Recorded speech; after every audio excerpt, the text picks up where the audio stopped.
Auctionwini port in Incheon. So, you probably wonder, what type of car is this? Or who buys this type of car? This is a 2018 Volvo.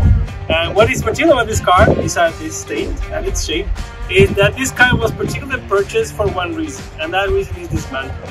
Because outside of what the vehicle seems, of course, in the outside, and many parts are damaged, there are other parts that are still in scat and they can be fixed and be taken.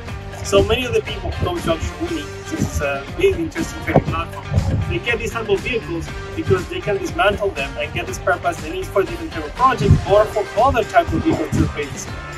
This one in particular, the way it was shaped, it was sold for $1,500 in the 152 auction. So come take a look and see what kind you can find.